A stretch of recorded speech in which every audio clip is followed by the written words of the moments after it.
We're just going to roll in again, people, because the Unlaced podcast, we've had a big year and no laughing here, Kelsey.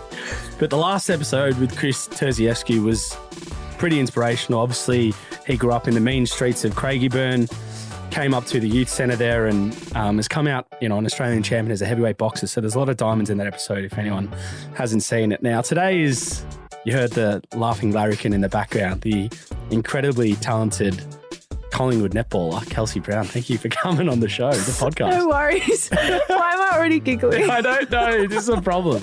You have a giggling issue. Yeah, I do. That's probably my biggest downfall. Yeah. I should put it on my Hinge profile. We're going to talk about Hinge. Oh, she's already dropped the word H. That's what we love.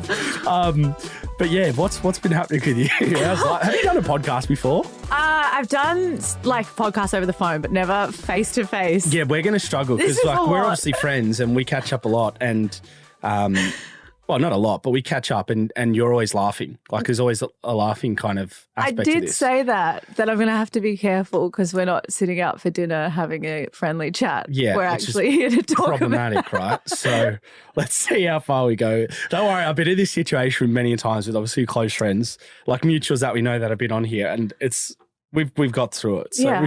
We'll be fine. We'll be fine. I'm ready. Just talking about Collingwood netball, obviously, we know the Collingwood AFL, they're huge. They've got incredible facilities. Everyone kind of has a chip against them. They want to beat them.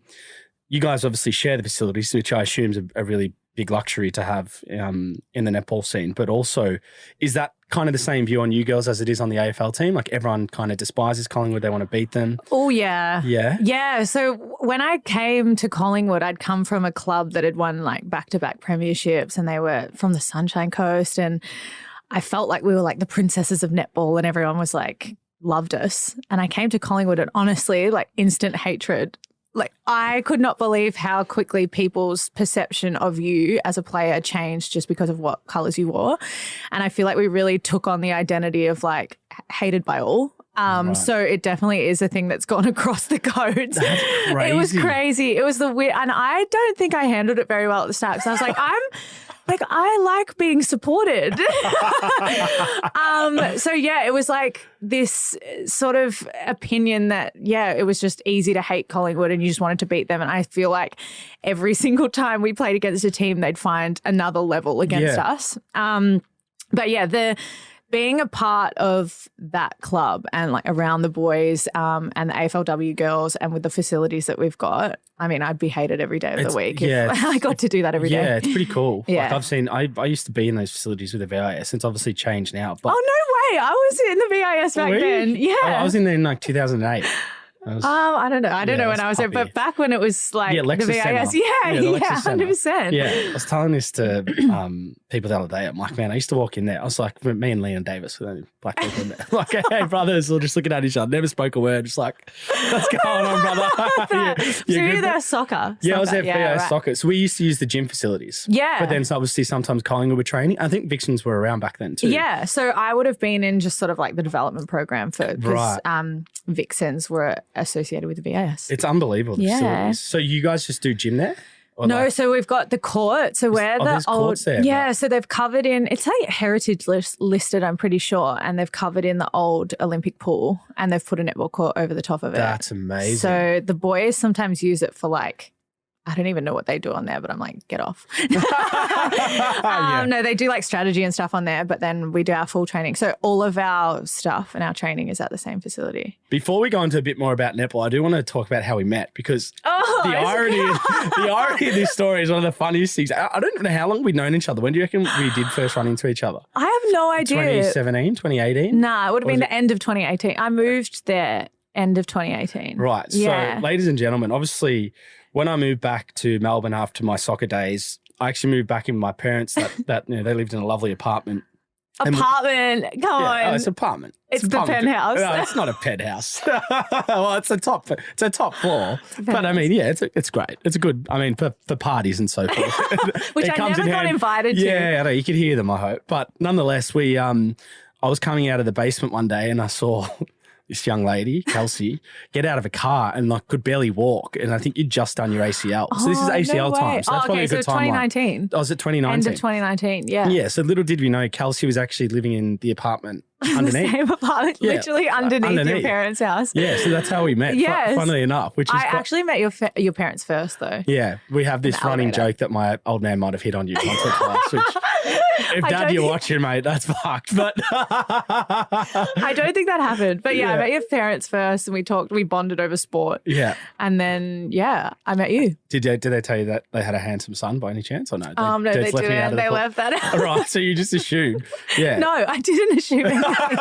No, that you didn't even know that they had a son. No, I had no idea. Oh, that's so random. And then I was introduced to you through a friend. Yes, correct. Yes. That's right. Wow. That's pretty crazy. Can we go back to the ACL injury? Because Mm-hmm. obviously highs and lows of sport we talk about. And we will definitely talk about your highs.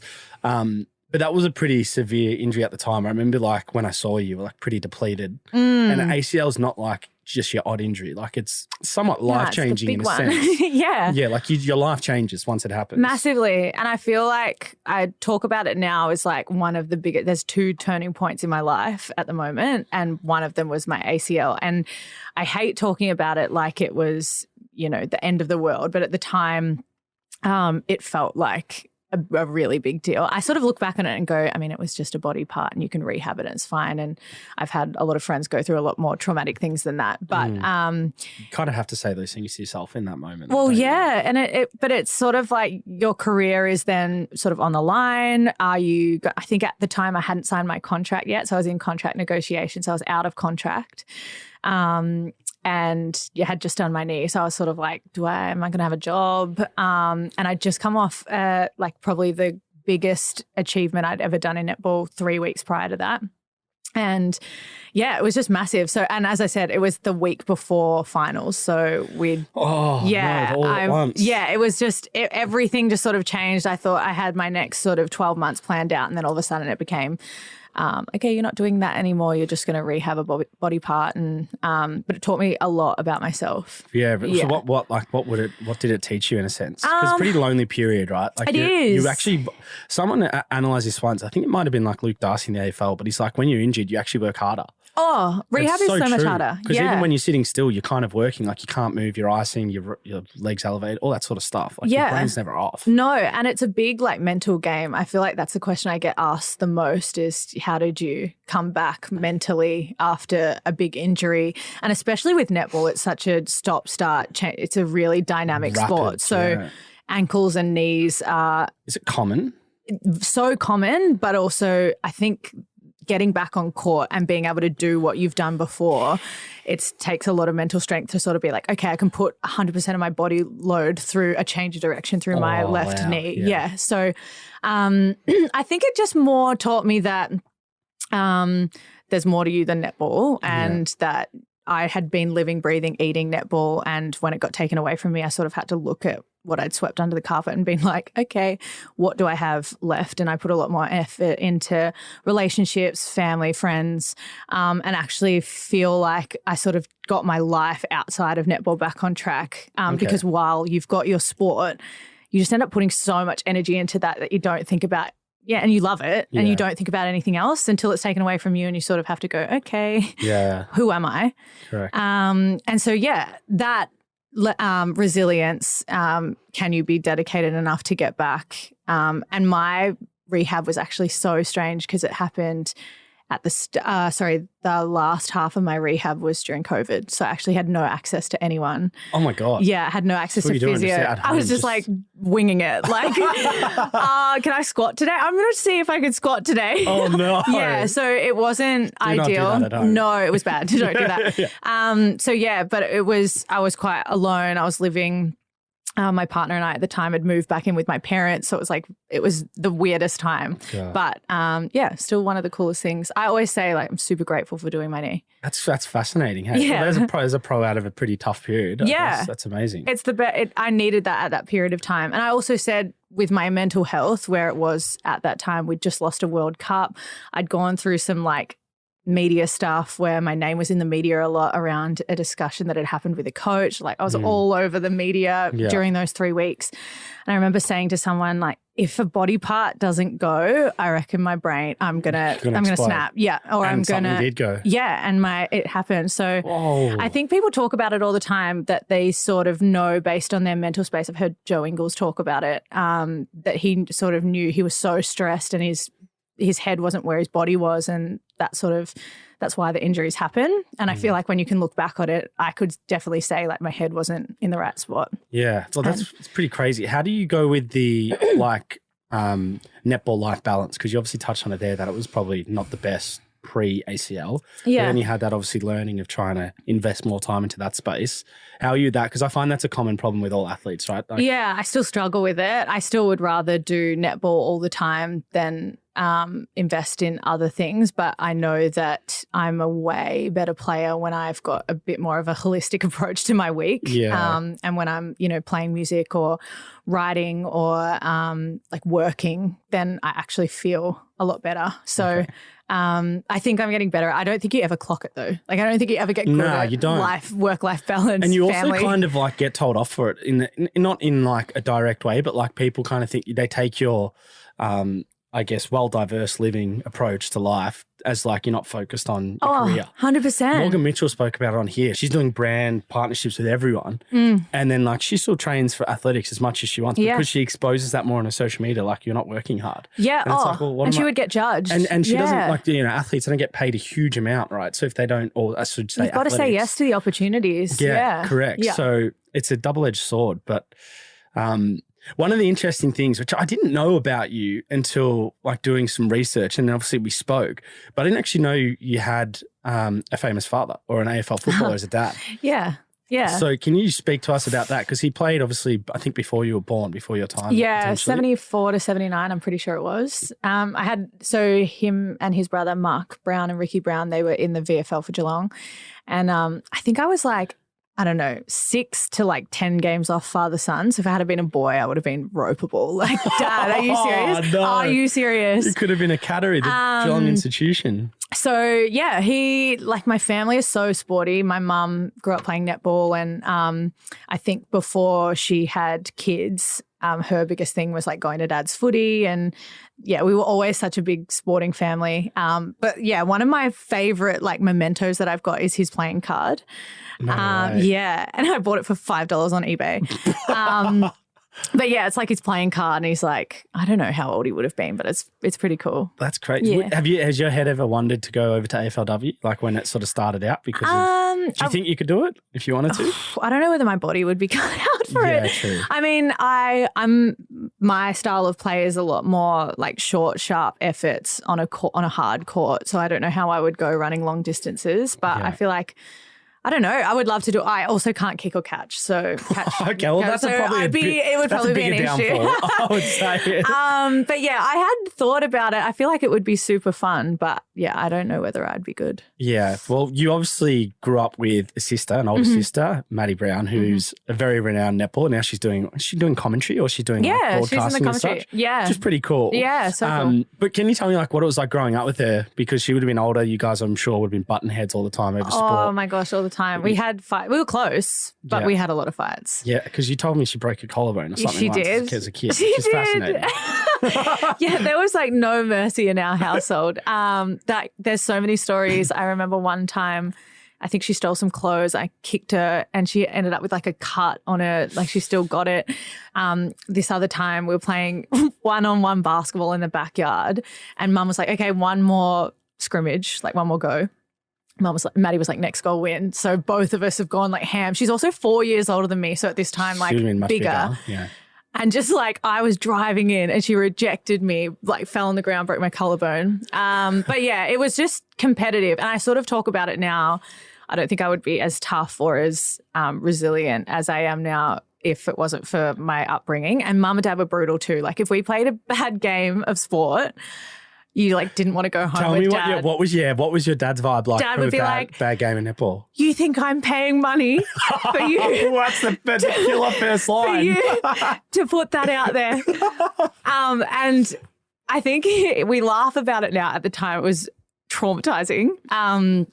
But I also knew that if I'd played a good game, he'd tell me. So it was kind of like if you got a compliment, you knew you'd done well. Yeah, and worth it. And so he was honest. Yeah, in a sense. so honest. Maybe too honest at times. Sometimes. And as we started to get older and move into sort of like high grade teams, we had to go to Melbourne sort of every Wednesday night. And so a trip from Melbourne to Geelong is an hour and 10 minutes. Yeah, so you'd want to see a bit of performance, right?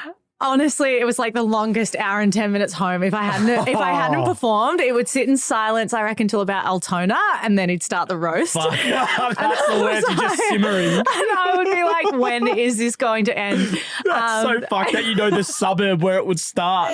Like Laverton McDonald's. That's even worse. So funny. So, but we are like so close as a family. So it hasn't... You know, our relationship is so strong. And as I said, it kind of built us up into be quite tough little humans. Do you know what? I find that interesting because I reckon as humorous as it is, that would have been tough growing up, having sort of that correspondence with your father when you don't do well. But I reckon now in your head, you're like, you'd be such an effort person because of it. You would never leave anything because of that. Ask any of my teammates. I'm actually a psycho. Yeah, that's what it built into you. It did. And I sort of talked to, I mean, he, in my older age, was sort of like, I'm really sorry if that.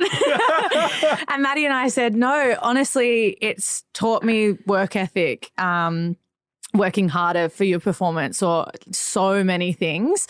And I do often notice in myself now that I'm an older sort of senior player and in a bit more of like a leadership position, that I kind of lead that way too. Like I'm very much like not good enough, like be better. You say your dad. I'm brutal, yeah. And I think my teammates would say that as well. But I think I'm better now at creating relationships with them so that you're able to have those conversations. Yeah, it's a bit hard. But it's a bit hard when you're not building strong connections with people and then you're trying to be like, can your effort be better? Yeah. But yeah, I don't know how to be anything else because that's what I grew up as. And the minute I try and be a different sort of player or leader to that, I'm really not authentic. So that's how I lead now. And I put it down to pretty much Dad. Can I ask you, actually, I want to ask you an interesting question just around leadership. So, because I always ask this, I always find there's a couple type of captains. There's ones that maybe might be a little less more silent, but they are very loud with their actions on the field. Like their influence, they're inspiring, and you're like, okay. And then you get some that it's like communication heavy, chat, organize a change and keep everyone together on the field, loud. They're good players, but they're not the star potentially or whatever. For you as a player, what sort of leader did you prefer playing under? Like, what do you value more? Playing under, definitely the latter, so the second one. The communicator, because I like to know where I stand with someone and I like to talk things through, like the way I deal with conflict or anything in my life is like, we need to talk about it. Yeah. And that's just how I've always been. I think in a professional environment, that's probably more important. Yeah. Because it is quite tense all the time. All the time. And you do need someone who's going to there's so many different personalities in a team. And not all of them are going to be firing at once. There's going to be days that I'm flat or somebody else is flat, and you need someone to be able to be like, okay, and wrap you up in a big hug and the whole team and sort of be like, hey, this is where we're at, but this is where we need to be. Okay. And we've got leaders like that at the moment at Collingwood. Up the pies, eh? Up the pies. Well, when we talk about netball, because netball, obviously, for people that aren't fully aware of the professional league here in Australia or have watched many games, probably doesn't get the credibility that it deserves because it is like violently quick. Yeah. Like it is very quick pace. We get that all the time. And it's also like, as much as netball cops criticism for its lack of, say, physicality, it's very physical at the top level. Absolutely. Like there's rules in place because it's skill-based, which I prefer those games. Like soccer's the exact same. If you put too much force in someone, it's a foul. So it's skill-based. But can you explain like what it's like on the court at that level? Because it is, as I said, it's really quick. It's quick paced. Decision making is quick. You've got girls running into you. Obviously, it's crazy. And I feel like we get this all the time and people watch on TV and they're sort of like, oh, it's great. Then they come to a game and they're like, holy shit, what happens off the ball is like mental. So you might see what you see happening around the play, but it's sort of like you're getting heat all the time off the ball, or you're getting people knock you, or there's stuff that happens off the ball all the time that I think you only get to see when you come and experience a live game. And we get so many people converted to netball just by coming. You always tell me that. Like, you need to come watch a game to understand. Yeah. And I'm like, what do you mean? Yes. And the coolest thing I feel like in the last few years, and I mean, this is, I think, my 8th or 9th like professional year. So I've been through the whole like getting paid next to nothing in my first year to, being like fully salary, fully right? professional athlete now, which is cool to have been. That's an 8-year process. And the coolest thing about that is that now we're fully professional. You're putting more time in the gym. And so you're getting physically stronger. So the game's getting faster and harder and more physical. And like you said, the skill off the ball, especially defensively, to be able to like put enough pressure on and be physically a presence for your attacker, but then also not get pulled for a penalty. It's crazy. Tough, yeah. right? It's like I there get is pinged all the angles. time. Yeah. There's so much technical ability to it that I think people don't understand. And the coolest thing as well is we've had Jordan Roughhead come in and sort of sit into our previews and reviews and our training sessions. And even him having been in AFL is sort of like, you guys, wow, like there is so much technical stuff that happens within this sport that just the average punter wouldn't know about unless you're either in the four walls or actually in the netball space. Yeah. And that as well is we've got this really cool netball fan base that understand it. So I think once you get the game and the concept of how difficult some skills actually are, you really appreciate the game. Absolutely. Now, you mentioned actually there, because I wanted to speak about that, the professional journey you've had, more so from like a netball as a sport, like how it's grown, particularly when you came into it, because now it's probably more enticing for females to want to be a netballer because they can make a decent salary and they can live off it. What was that like in the early days when you were getting sort of not next to no money, but, to live and survive off it would have been challenging? Well, I was sort of like a late bloomer, you would almost say, where I didn't get my first contract until I was 23. So my sister, on the other hand, got her first contract at 18. So the rivalry. Brewing. But I was getting to a point where I wasn't getting paid. I was essentially paying to play all the way up until 23. Wow. Until I got my first contract. And you sort of get to a point where you're like, okay, well, like, do I have to be, I probably have to go and like be an adult now and not continue to pursue my dream of being a netballer, putting time and effort into uni or into work or trying to, do I get an entry-level job and try and climb up the corporate ladder? Like you're actually I was definitely faced with that. You're 23, like what are you doing? Yeah, it's a like bold move at 23, 24 to still be going for a professional career, right? Honestly. And I think at the time I think I knew what I had to offer and I just needed somebody else to see it. And I mean, I had amazing support from my family who were like, well, go for as long as you want. But it was definitely getting to a point where it was like, well, you're 23 now. Yeah, like, you're not that good, sweetheart. Maybe give up. And then I got my break. Credit to you, man, because look at you. Let's fast forward 8 years. Leadership group, Collingwood playing finals. A World Cup medalist, a bit going on here, which I haven't even reeled off your credentials, but don't worry, I'll build into that for you. But that's how quick things can sort of change. And like my entry into SSM was crazy. I actually love telling this story because I was a training partner, so you get paid nothing. What was it? SSN is Super Suncorp Super Netball. Sorry, that's the league. The league name, the acronym. And I was a training partner. It's a great name, by the way, Super Netball. Yeah, Super Netball. I can imagine. Oh, yeah. And Madison, my older sister, was like the starting wing attack for Vic Sands. I was a training partner and I'm watching them play as a training partner, just going like, oh, good job, guys. Yeah. And they're over in Perth and she did her knee. And I'm watching on the TV, called my mum being like, oh my God, like in tears, like, oh my God. But then also going, am I going to get a call up? Honestly, no. I don't know if that's fucked or amazing. So fucked. The fact that 5% of your brain space is even gone there shows me how competitive you are. Oh, and we are as sisters. But the coolest thing was she called me straight away. She's like just done her knee and she was like shattered. And she's like, this is it. This is it, doll. You're up. Oh, what a sis. Yeah, That's mad by she's her. amazing. And That's so, mad. yeah, then I got the phone call, and pretty much since then I was like a injury replacement player for Vixens, and that's how I got the start to my career, literally at the hands of my sister's injury. That is crazy. I didn't know that.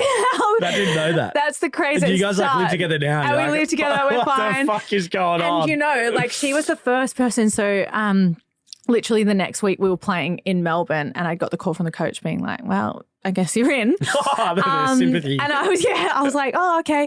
And Maddie was there at halftime. She's like, right, you're going on. The coach was like, you're going on. And Maddie's come up to me and she's like, this is what you need to do. And like telling me.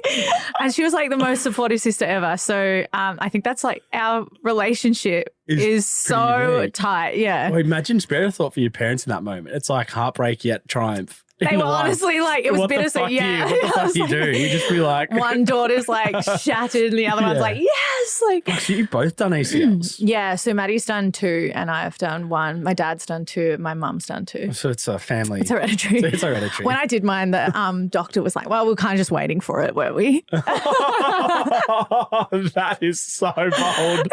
He was like, I've just done my knee. And he was like, well, you were a ticking time bomb. So Yeah, you're about to be there. In fact, we had the bed ready.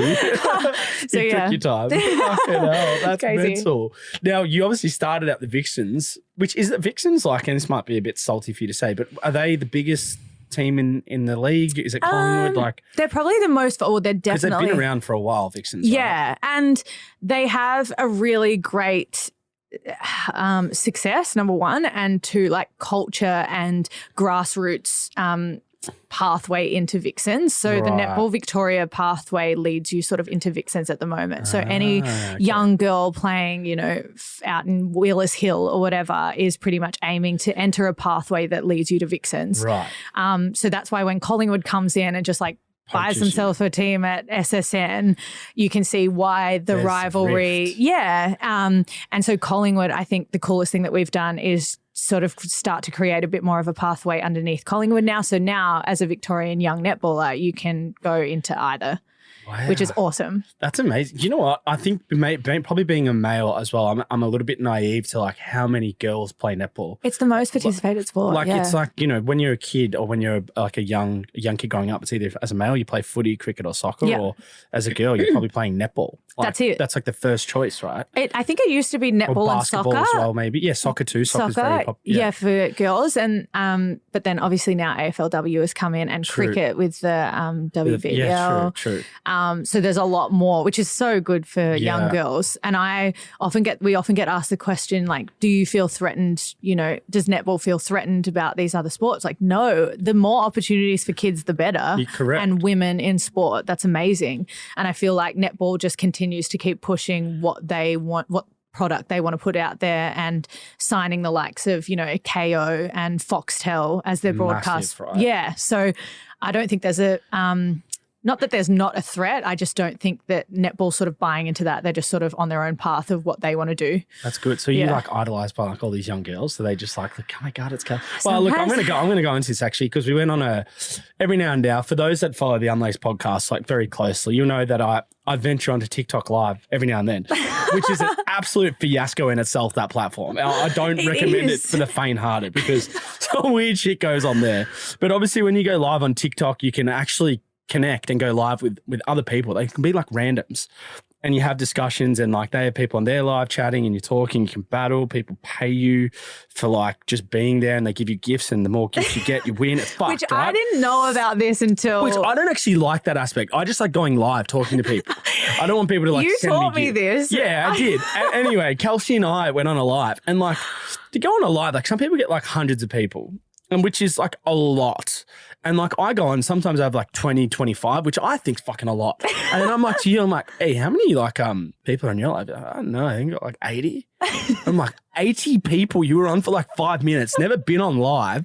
And then I had all these like young girls coming over to my chat and like having a dig at me because I said something wrong get about off. netball or like had a dig at you. And I'm like, holy fuck, who is got like a fan base here, like a cult. Yeah, well, netball, like honestly, the netball fan base is like so passionate. I think that's one of the coolest things about netball is like how passionate their fan base is. Yeah. Like they will rip you to shreds via Facebook if you come for netball. Like you saying what you said on the live, and you had people being like, "Are you joking?" Yeah. She's this person. Yeah. She's the best in the world. I'm like, I've never seen her play. I'm sorry. She's like the best. Look, I said a comment around the GK position because I was like, for me, who wants to play GK? Yeah, well, it's like in soccer, for example, when you're the goalkeeper, like the goalkeeper we say has always got a screw loose because they have to be different to everyone else because they're the ones diving headfirst on balls. They're doing things that no one else wants to do. Right. So I was like, I'm always fascinated by keepers because they're always a little bit left field. Right. No, it's like they're playing a different sport, but netball is probably different, right? Different. Yeah. So when you're like, who wants to play goalkeeper? And like Jiva's on the live. And she was there. Honestly, I'm so sorry, Jiva. Honestly. And she's like the best player in the world and has been for like 16 years. I caught my fair share of hate, so don't worry, I felt it. But what's interesting though for you, and I always like in professional journeys, when you start, there's always kind of like a point in your career where you're like, okay, now I feel like I belong. Yeah. Do you know what I mean? Because absolutely. The first few sort of periods of your play or passage, you're kind of like, you're getting used to it. You're like, this is fucking crazy. Like, what is going on? You're just like happy to be there. And you're sort of like, oh, and then there's like a penny drop. Some great players, they don't have that penny drop. They're just from the get-go. But I had that penny drop where I'm like, okay, maybe I do belong. Yeah. For you, I think it was when you went to Sunshine Coast, right? Yeah. Good research. I'm on the ball, man. I'm like a centre in the game. It's everywhere. No, but can you tell me through why did you go there? And two, what did you get out of that? So definitely a turning point of my career. And at the time, I didn't know that it would be. But now, obviously, hindsight's amazing. I went there, ended up winning 2 premierships with a team that was like back-to-back premierships with a team that was like ridiculous. Like if you look at that team on paper now, sometimes I'm like, how is my name? Really? Yeah. Can you reel some off? So Jiva, mentor, was there. Caitlin Bassett, who captained the country. Laura Langman, who captained New Zealand and is like arguably the best centre in the world ever to play the game. Wow. Shout out, Laura. Who else? Laura. Who else? Steph Wood, who's now the vice captain of the Diamonds. Carla Mostert, who's like the vice captain of the South African Proteas. Christ. Yeah, like you guys breaching salary cap up there? Or what's going on over there? At the time, well, I went for pittance. Yeah, you just brought it right down. Honestly. So, and the head coach at the time is now the head coach of the Silver Ferns. So she's about to enter Com Games, and she's an amazing head coach. And so I'd spent 2 years at Vixens. I'd played like 5 quarters in my second year. So like no time at all. Were you going against your sister or she's still out? So I would sort of come on into centre. Because you're a wing attack, right? Yeah. So for people that don't know, right? I just kind of like filled any position that they needed if they needed it. And often it would sort of be like, we're down by 7 or 8. Can you just come on and inject something into this game and see if you can win? And I guess whether I had done my job or not was whether we'd like either won or so hard, role. It was just my role at Vixens for that year, and I honestly knew that was my role, but I think at the time no one really saw me as anything more than that, so they're sort of just like, well, you can inject a bit of pace and like a bit of grit, but I don't know whether you're going to be anything more than this. Yeah, we can't rely on you. Yeah, and you might only ever be a fringe player here. And so when I got the phone call from Nolene, who at the moment is like the Ferns coach and everyone, she's called Auntie Knowles. Shout out Auntie Knowles. Auntie Knowles. And I got a phone call from her being like, oh, so I saw you a few years ago playing at a preseason tournament in New Zealand, which is probably like my first taste of professional netball. I got to go for Vixens because someone was injured. And she's like, yeah, I saw you playing over here and I really liked you and I'm going to offer you a position for a year at the Sunshine Coast. We want you to come and be our starting wing attack. And honestly, at the time, I was like, did she have the wrong person? Oh my God. That's life-changing. That phone call. Life-changing. I was due to go in for an ankle reconstruction in like a week's time. And I remember being like, yeah, no, so good. Like, definitely want to come. Got off the phone and was like, how do I tell her? Like, I'm injured. Oh, no. And then was this like straight away to like play the next week or something? No, the next year. It was like contracting period, but she sort of. You just didn't want to say you're injured because that impacts. No, I didn't want her to be like, oh, well, never mind. Yeah. So, I ended up making the decision to go, and honestly, best 2 years. It was hard for life away from netball. I mean, netball was amazing at Sunshine Coast Lightning, but I don't know if you've ever been to the Sunshine Coast, but there's it's beautiful. Yeah, it's beautiful, but for retirement people. It's not that's actually, what was it like living there? Because so hard. I find with the Gold Coast, everyone loves the Gold Coast. But when I lived there playing soccer, I was like, I prefer coming here for holidays. Yeah, and that was the thing. I'd come for holidays. Yeah, and it was beautiful. Obviously, the place is amazing, but there is an age gap of people missing. So I feel like people grow up there and they go to school. They go to school and then they leave at like 20 and they go to Brisbane or they go to Melbourne or Sydney. Yeah. And then they come back at like 40 and have kids. You know what I mean? Jesus. So like 20 to 40, there's no one there. So and I'd moved there at 25. Well, yeah, I was like... There wasn't much talent around for you. Well, I moved with my boyfriend at the time, and so that was okay, but we split up while I was up there. Right. And even just friends, like I hadn't met anyone outside of like my team who I would be like, yeah, I really vibe with these people. So there's a bit of lonely space. It was just, Do you reckon that some helped your netball though, in a way? Because that was like your outlet? I was really focused, yeah. So I think because netball was the main thing that I had up there, I was so focused on what I wanted to do. And I also hadn't done anything yet in netball. Like I had no credibility to my name. Yeah, so you had to earn your stripes a bit. Yeah, I knew that they were the 2 years that I really needed to invest in my sport, and hopefully that would set me up for wherever I went after that. Okay. But I was moving to the Sunshine Coast hoping that I'd be there for 5 years. And then after 2, I was like, I'm so lonely. Really? And that's where the Collingwood sort of... came about. So how long's Collingwood's netball team been around for? It's been around for 6 years. 6 years. So Lightning and Collingwood came in at the same time. Oh, right. Yeah. Okay. So you've just missed the first 2 years essentially. Yeah. Wow. Yeah. And that's then crazy. Been at Collingwood ever since. I never thought that I would be at Collingwood, but the opportunity... Netball's very strange in the sense that there's not a lot of contracts going at the end of years. So, and movement is not really that big. Once you're at a team and if you're performing really well at that team wants to keep you. And there's so many positions. 10 positions. Yeah. On like 10 contracted positions. So there was a space opening up at Collingwood and I didn't want to leave Lightning yet, but I remember being like, if I don't take this position won't, they'll get someone young and then I'll never be able to come back home. Yeah. So I kind of just had to go. It was a really hard decision though. Wow, I think you made the right call. Yeah, well, I'm happy here. Yeah. You're an absolute legend in the game. For some of because I assume we're going to get some young girls, prospective netballers listening into this podcast. Well, now that you've sworn, maybe not. Yeah, well, they knew what they signed up for. Mum and Daddy, you let them listen to this. Don't come at me. Listen, I've done 59 episodes before this, so it's pretty clear. But what are some what would you say are key skill sets to be a great netballer?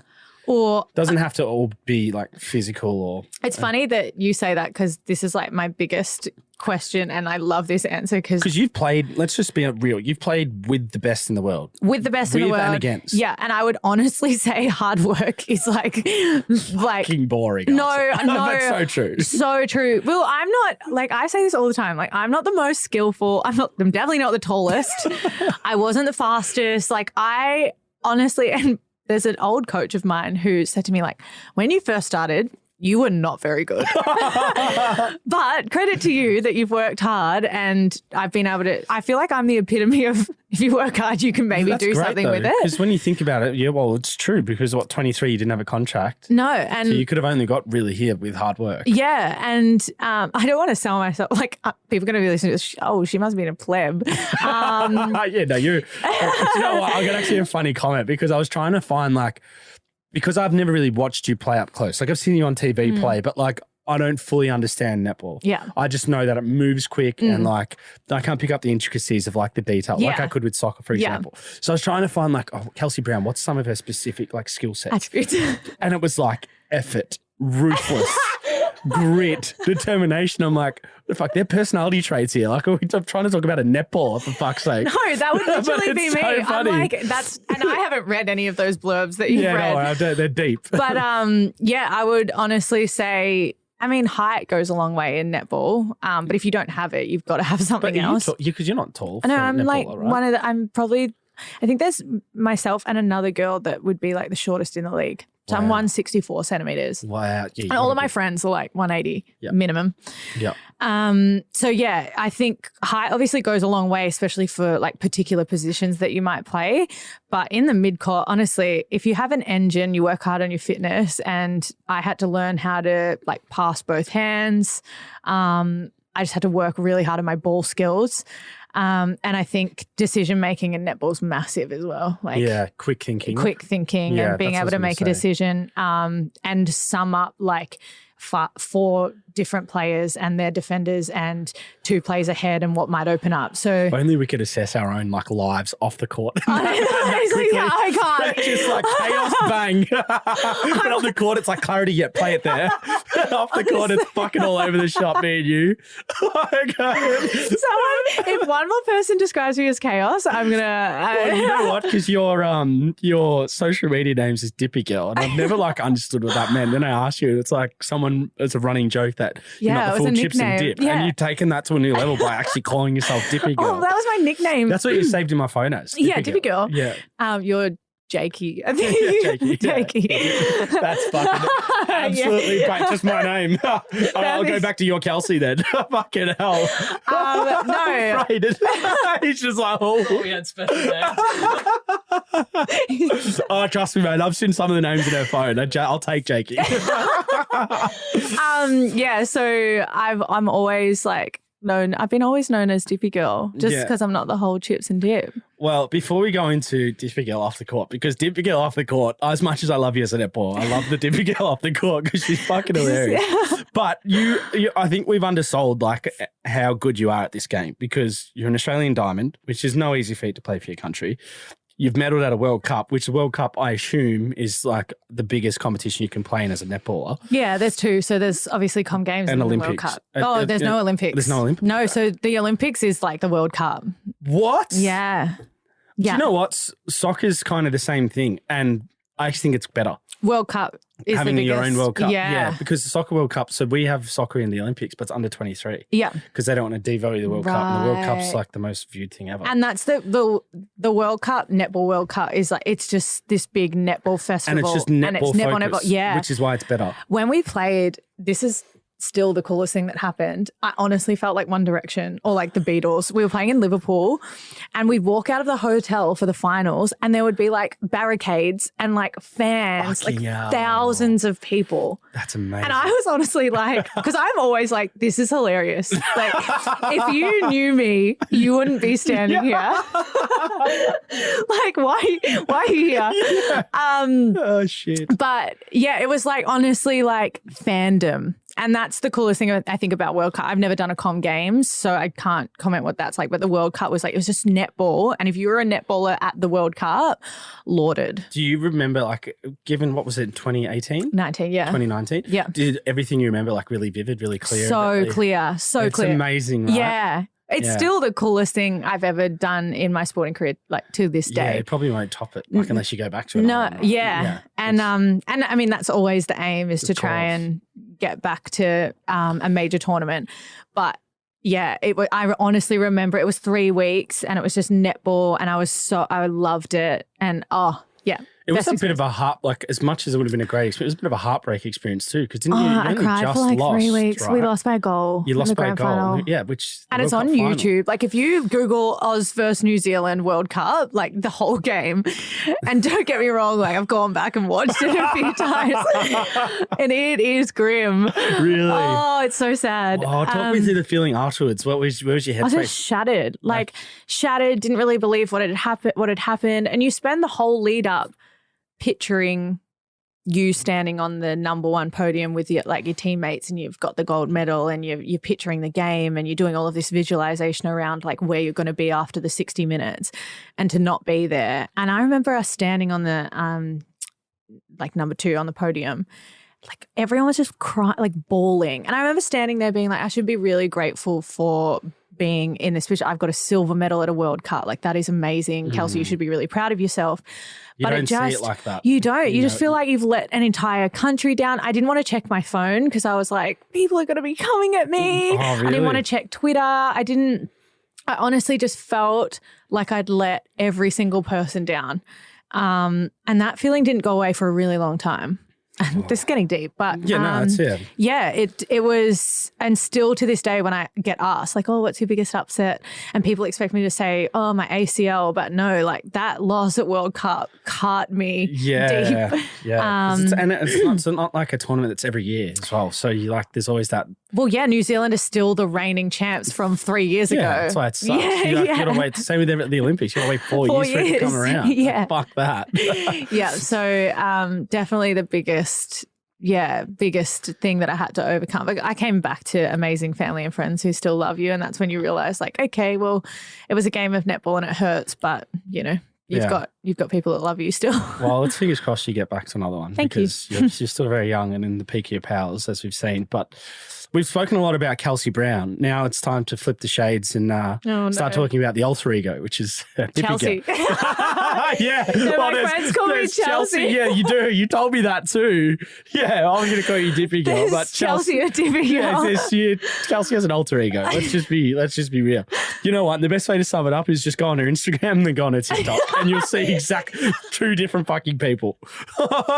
Seriously. It's ask my friends. They like Chelsea so much better. Chelsea's better. Do you reckon? I'm going to start calling you Chelsea. So actually, this is probably a little bit more serious before we go into the life of Chelsea. But one thing I actually do appreciate, and we speak about it a lot on here, is like the mental health in athletes, because it's quite a challenging space when you're so focused on one thing. If things don't go well, you don't have other sort of releases around you because it's, netball. But you're studying psychology, and I know that's like a space you've been sort of educating yourself on and going through your own things where you've had to learn and deal with stuff through hard challenges. But what's your perspective on, I guess, psychology, because you're studying at one, and some of your own experiences around sport in that space? Mental health, yeah. So mental health has been massive. And it's funny now, I feel like I'm on top of everything, and I feel like the older you get, the better you get at recognizing sort of like triggers but yeah, I had a really tough sort of 16 to 22, I'd say, like on and off antidepressants, and just sort of like not really understanding what the fuck was going on in my brain. There would be days that I would be like, I cannot get up, or I would just cry for days on end and I couldn't actually tell you why, or I couldn't talk. And for someone who's a big talker, it was hard to actually... larrikin. You're a bit of a larrikin. Yeah. But I actually think I developed like my alter egos almost around like trying to deal with. Really? Yeah. So I feel like my friends say it all the time. I have this ability to sort of like turn it on when I need to, and not that it's not authentic, but I know who I need to be at a particular time. Around certain people. Yeah. And I guess the people, I feel like I am myself a lot of the time, but only like people really close to me have probably seen me like really flat, or I just know what I sort of need to do. And I feel like having an alter ego is actually like, it's an easy way to sort of be like, that's okay. Like this is, really? Does that actually help? You reckon? Yeah, it does. Like, what would Dippy Girl do? God, I don't want to know the answer to some of those questions. No. So my mental health now, I feel like I've got a completely different perspective on it. I think my attitude has sort of changed, and I've got friends who have lost parents, and so I feel like a lot of the time now I'm just very, I feel like attitude's everything, and the way you sort of look at a situation is going to impact how you feel about it. I did a lot of gratefulness stuff. I think you've had Jackie on this podcast. Yeah, I was just about to say. So Jackie's my psych. The amount of times I've spoken to Jackie Lauder, I can probably count on two hands. Right. But the amount of quotes and like gems I can give you is like endless. Yes. And one of the things she said, because I wanted to give you credit, because obviously you've gone through your challenges, but you've actually like worked on your mental health. Oh, you know how people like have mental health issues, but they don't actually work on it? No. I'm one of them at times, right? Because I'm like bloke syndrome. Like you can't, I just trug through life, which I'm trying to change. But Jackie was like, one of the things, like with specifically to athletes, which is what she works on, is like athletes are so conscious of working on their physical health and like their physical nature to their sport, but like no one really motors and works on the mental health, and the brain controls the physical aspect in it to a degree, right? When it comes to sport. She's taught me so many things, like, and I guess her opinion or her philosophy on things has definitely helped me sort of like, I find my mental space as important as my physical body at the moment. Like there is no way that I would be able to do what I do physically if I'm not, you know, she calls it like head and ass in the same place. Like, you've got to get your head and ass in the same place. If they're not, if your head's somewhere else and you're trying to go out on court and play a solid game of netball, like, what do you think's going to happen? Right. Head and ass. It's an unbelievable analogy. So head and ass in the same place. And she was the one that when I was coming back from my ACL, I did a lot of work with her, and still the quote to this day that if anyone asked me, oh, you know, how'd you get back on court after your ACL? I was like, well, my psych told me this. She's like, how many games have you played where you have done your ACL? And I was like, 1. She's like, how many have you played where you haven't? And I was like, oh yeah, like fair enough. Stop. Honestly, and after that I was like, no, that makes sense. That's like, what am I scared of? I've done this one freak accident once.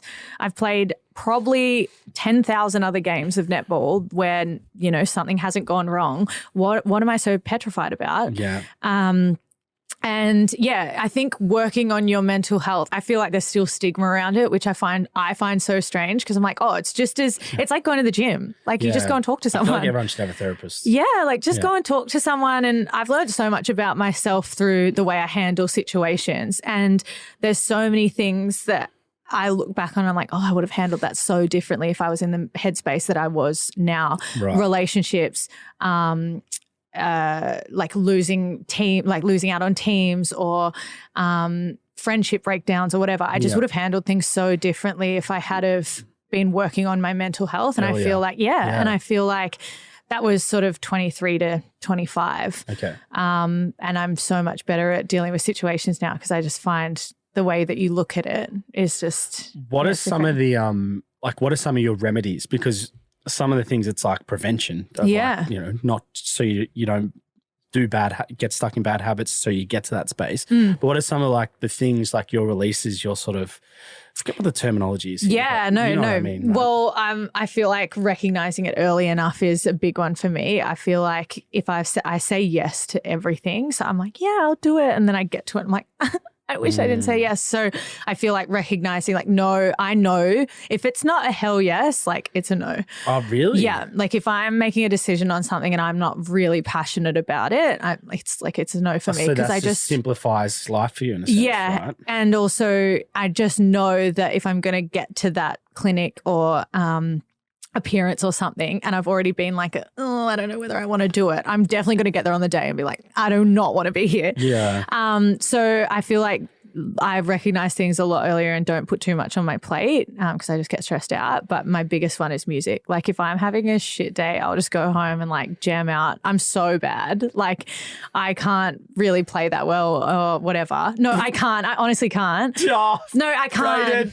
I'm biting my tongue here, guys, because I can't. You are the songbird of your generation. No, I'm not. I feel like if you know like a anything, mixture of Fergie and Jesus. If you know anything about music, you'll be like, yeah, she sucks. No, but I find it so therapeutic. Yeah, that's awesome. I've just found this I find listening to music therapeutic. Yeah. So I think it started as listening to it, or like I would go for a walk and listen to my favorite music or whatever. And then when it started to translate into, okay, well, I could just like play this now. I don't know. After I sing one song, I honestly feel so much better. I could have had the worst day. I could be crying through this song and I'm like, I'm great. Well, no, because look, you've segued into this beautifully. No. No, because I mean, you don't have to play just now, but essentially, guys, what we've organised is Kelsey. I'm not going to lie here, right? So I've been on a TikTok live with Kelsey, as we've said, and when I think I've spoke to you before, or you'd posted something of you playing piano, and I was like, fuck, she sounds really good. Like the piano aspect. And then like 5-10 seconds in, you just started singing. And I'm like, holy fuck. I'm like, she has pipes, guys, like serious pipes. So we're on TikTok live and I was being a bit cheeky. I was like, because you were playing piano or sitting in front of your piano, I think, at the time. And I'm like, come on, Kelsey, just play us a song. And you're like, I get so nervous. You've like literally written your own songs and you play other people, like covers of other songs. So like it's a legit thing. Anyway. Well, I mean. Well, I'm going to tell you why it's legit in a second, ladies and gentlemen. But anyway, she starts singing on this live and it was like, holy fuck. I could even hear the people in the chat like silent at home. Do you know what I mean? It was so beautiful. And then we spoke the other week and believe it or not, you got a pretty amazing email, which I want you to share because this kind of shows that you're actually not, Joe Blows when it comes Terrible. to singing. Yeah. No, well, I mean, I just put that stuff out there because I like playing and I feel like it's a therapeutic thing for me. And whenever I post anything on Instagram, people are always like, can you like send this to me via a voice memo so I can just listen to it on my own or like put it up on Spotify? And like, I will just never be able to do that because I'm not technologically advanced. Yep. So I just put it up on Instagram and weirdly, like I end up getting opportunities out of it, which is nice. I do feel sometimes like obviously I've got a platform. So, you're going to get opportunities out of things that you put up. And I feel bad for like musicians out there. I just do it as a bit of a fun thing. Yeah, like a release. But, a release. I mean, sometimes you put yourself out there. I do. Happen. Yeah. And so I get like wedding requests all the time and I've actually done a few weddings. I'm doing a wedding at the end in December. But the coolest one is I got this message or email the other day asking like if I wanted to play at Splendor. And I honestly was like, are you joking? That is ridiculous. I don't know what the gig Splendor actually grass, is, but like Splendor in the grass. Like the Splendor in the Grass. You are going to potentially be playing. Are you going to play? Did you say yes? Well, I've said yes. I'm just still waiting on details, but like still the fact that is even like on the cards is unbelievable. Is this from like a couple TikTok lives and Instagram, or have you been actually like doing stuff on the side where it's like people know you as this person? No, it's just on Instagram. And I feel like it's just this for me is like just put yourself out there. You might not be that like that's my lesson to people. Like put yourself out there because I feel like I put myself out there for people to be like, okay, well, she's not very good. Or one of the people that I love the most that does this is Dale Finucane. Do you know him? Yeah. He plays. Rugby. He's gone to Cronulla. Right? Yeah, he's gone to Cronulla. Yeah. And him and I were obviously living in the hub together. Cooper Johns as well. We like would play. We'd have like little band meetings and like play together. Crazy. Yeah, it was so much fun. And he just like puts like him playing his guitar on social media all the time. And so I was like, do you know what? If he's doing it, like just do it. And you might inspire someone to listen to it or pick up guitar or, put themselves out there. So yeah, to have opportunities coming out of it is kind of cool. And I don't want to say no to things. Like, have you seen that scene in Anchorman where like they asked Ron Burgundy up on stage and he's like, no, I'm really not prepared. And he pulls the flute out of his sleeve. No, I haven't. Ladies and gentlemen, I don't know if you can see this because I'm trying not to. I don't want to. We came prepared because I don't want to. Okay, give it here. Now, Kelsey, everyone, like I would send you to her social medias to check out the music, but we thought we'd give you a little bit of a taste of it today. She has an amazing voice. Guitar isn't necessarily your strongest suite, but piano. But nonetheless, we're going to give it a go. So, ladies and gentlemen, welcome back to the annual Grammy Awards. Now, we've had a lot of awards and events and fun tonight, but we are going to cut to something that is much more heartfelt. Now, this is one of my favorite artists that I've come across. You will see her performing at Splendor in the Grass in Byron Bay over the coming months. And if you've ever had a broken heart, you're about to feel it now. Over to the one and only Dippy Gurl. When you try your best, but you don't succeed, you get what you want, but not what you need. You feel so tired, but you cannot sleep, stuck in reverse. When the tears come streaming down your face, something you can't replace. You love someone but it goes to waste. Could it be worse?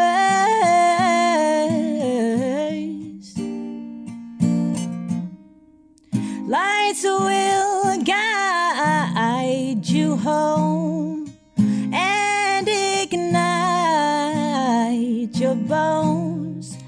I will try to fix you.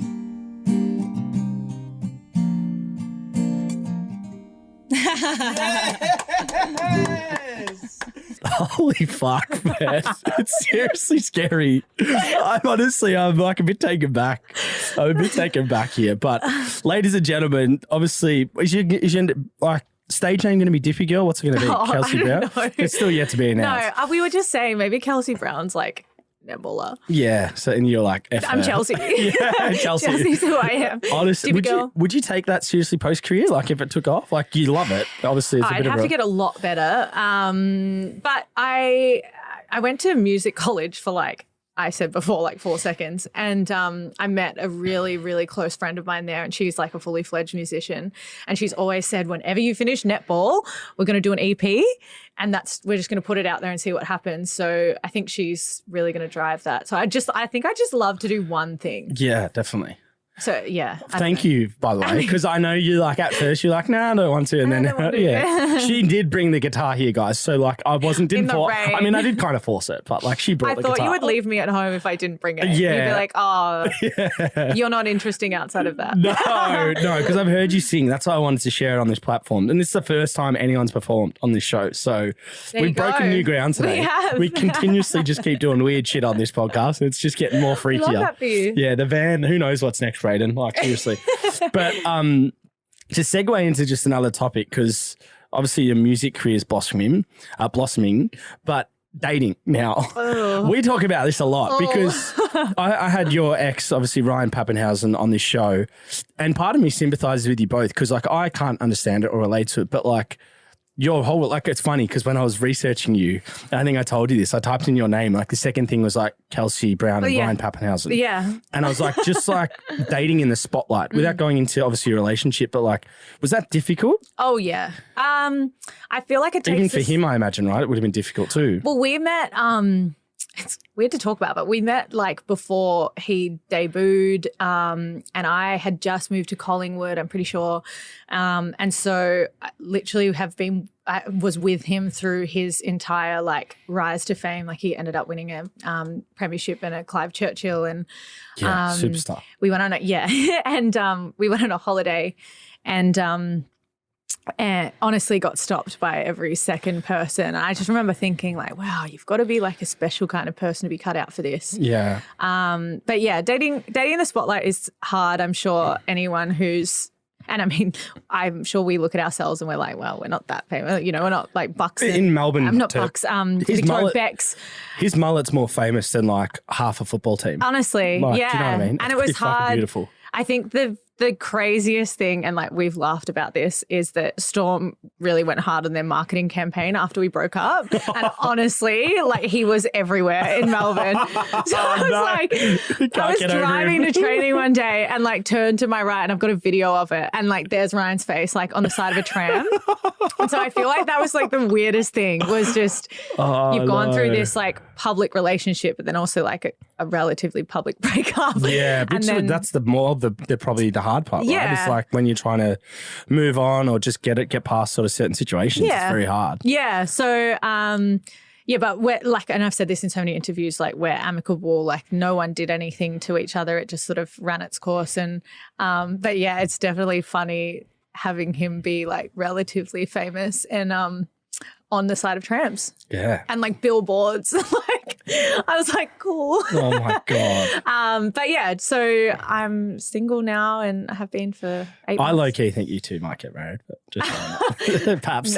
He's a good looking fella. It'd be an unlaced podcast wedding. Yeah, but we'd have you both on here just to like talk about the men. Maybe elopement. Yeah, just the journey. No, so now it's sort of been like 8 months single. Has it changed your view on dating after dating someone like obviously, well, you're quite well known in your own regard, but obviously he's really well known from an NRL perspective. I think I just don't. I think I enjoyed being in a relationship, and probably wanted to be in relationships when I was younger because I felt like I'm just kind of like a relationship person. But I feel like the last 8 months have kind of taught me how good it is when you are learning a bit more about yourself. It's given me an opportunity to figure out who I am. And I feel like that was another big turning point for me. It's been like, okay, your life is not going to look how you thought it was going to look for the last, 3 or 4 months.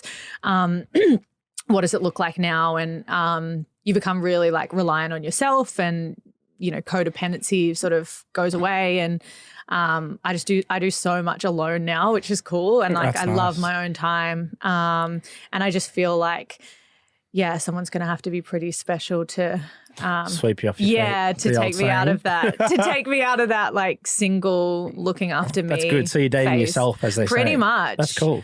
She's all right. which alter ego are we talking about? Dippy's good. Chelsea's questionable. toxic. So it's like dating in Melbourne though is so funny. Oh, I don't really date, yeah, but I went onto Hinge because I was like, I think maybe I'm ready to go onto Hinge. I lasted like 20 hours. Like, no shit, 20 hours. I can't do that. Nah. I had Tinder when I was like 20 and I went on like 2 dates and like 30 minutes or 5 minutes in, I was like, I can't wait to leave. I had someone message me and be like, so I've just Googled you. I was like, they Googled you. I was like, and that's when I got off because I was like, that's too much. And I'm not even like, I'm so not famous at all. Like I'm no one. So like imagine you've got a good following on socials. Yeah, but like imagine someone then coming to you and being like, I've Googled you. Yeah, that's fucking creepy. That's rule number one. You don't say that like, to what? you. Do you reckon it's harder for athletes to deal with like heartbreak and stuff? I think about it because you have so much downtime. Do you know in like other careers you're always doing stuff? Yeah. In sport, you work harder probably than anyone, but in a shorter space of time. And I feel like your training and the intensity of it puts you in positions where you can be a little bit more like emotional or vulnerable because like you're so tired at times. Yeah. That's when I found like the hardest was when I was like drained from training, and then I'd be like emotionally drained as well. Yeah. But people often say like, athletes don't work together, but I found being with someone who understood what I was doing actually 100%. So much better. Yeah. And like they sort of just got that you couldn't just cancel training. Yeah, you don't even need to explain or it. like, and I'm sure Ryan got so sick of this, but I would come home and be like, That's different. Yeah, I'm on his side there. I don't understand that. It's but I feel like someone who understands like the pressures of it and like probably what happens behind closed doors of an elite sporting team, that made it easier. But dating, I just don't really do it now. Yeah. I'm just quite happy alone. Maybe I need to get like a date therapist on here because I think it's a common theme between all my guests. It's really? We all struggle to date. I'm included. Yeah. You could not ask me to go out for dinner with someone. Like what? Yeah. Like what? I'll learn about you. How are we talking? What are we talking about? And also like, I don't want to talk about myself. Like I would rather just talk about or hear about you, but then also I'm probably not interested. Yeah. So. Yeah. That's true. So that's me at the moment. Wow. Dating myself. Dating yourself. Well, Kelsey, Chelsea Browne, Dippy Gurl, honestly, it's been an absolute pleasure. I've always wanted to get you on this platform since we've known each other because I knew you were a character. But you, for people that don't see you on the court over the next few weeks in the finals, you can see her at Splendor. She'll be fucking there. I actually might even go there. That's so fucked, isn't it? Like, you're playing in Splendor, bro. Yeah, but I don't know. I honestly need to figure out what the gig is. Imagine if you come and it's like, you're in the kids' show. Yeah, you're in the kitchen. The chefs need music. It's a long day. Yeah. But it would be cool. Like, I think my biggest thing this year, especially dating myself or, being alone, is sort of like you've got to say yes to things, and I'm just saying yes to every single opportunity. So I'm excited for what's ahead. Good on you. Well, you're the first netballer on this show, so that makes me a Collingwood Magpies fan. Not that you gave me a choice, but good luck for the finals, thank you for coming on. Thanks for having me. It was a blast.